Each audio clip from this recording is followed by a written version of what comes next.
when we talk about counterfeiting.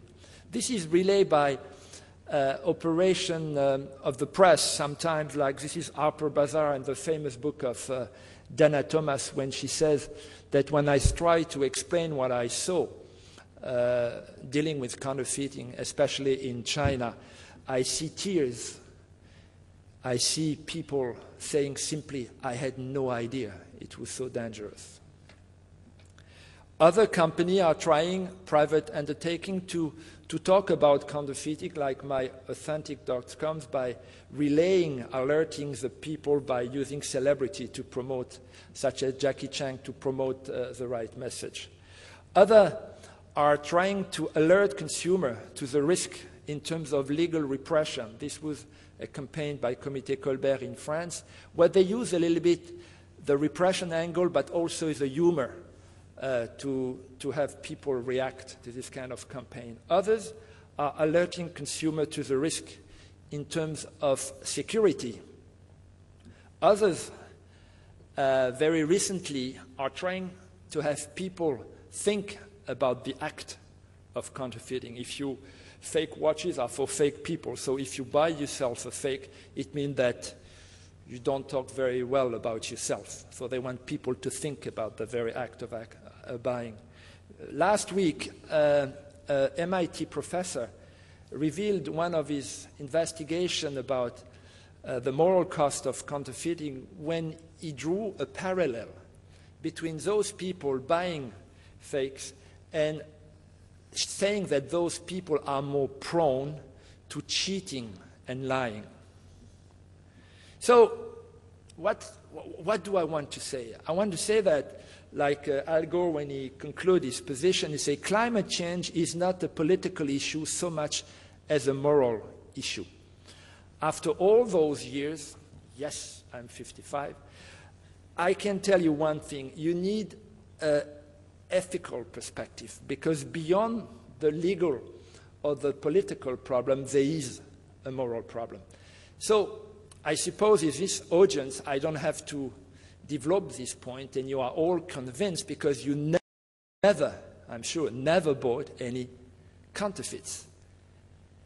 Yes, so, but there are maybe skeptics outside this room. So those skeptics who are cheating, according to this MIT professor, who are still buying fakes, need to be convinced. So I looked for how to convince these people, and I found in one movie, the movie is American Gangster, where Denzel Washington play a crook.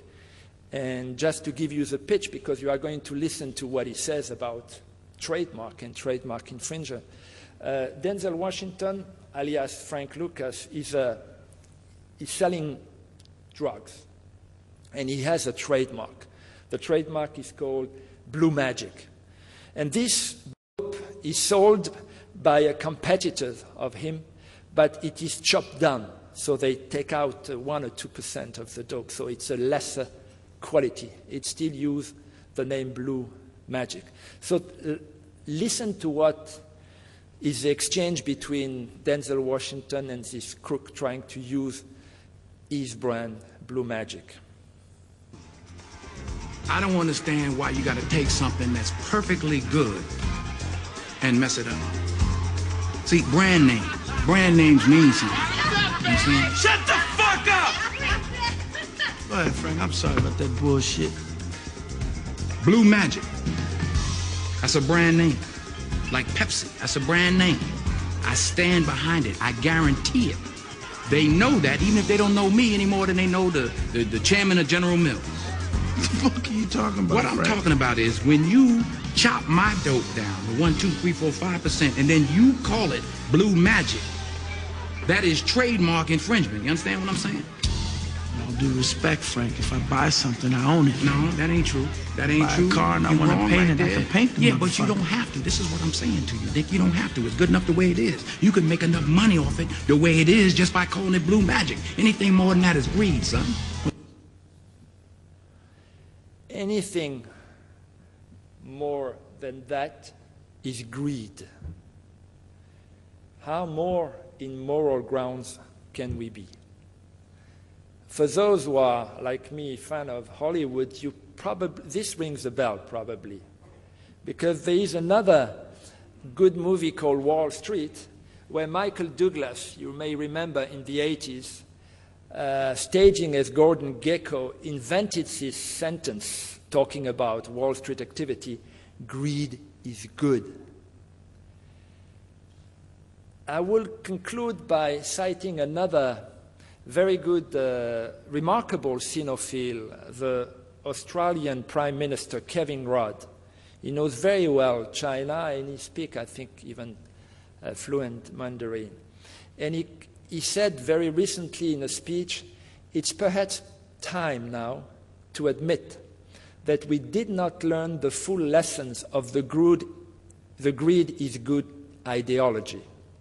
And today we are still cleaning up the mess of the 21st century children of Gordon Gekko. As the economic crisis roars around us, it may be that we have an emerging of a new collective change of mind, that we may or can perhaps help us to convey our anti-counterfeiting message. Because bottom line, our fight is a moral fight, a legitimate fight, and certainly a fight that we must relentlessly pursue. Thank you.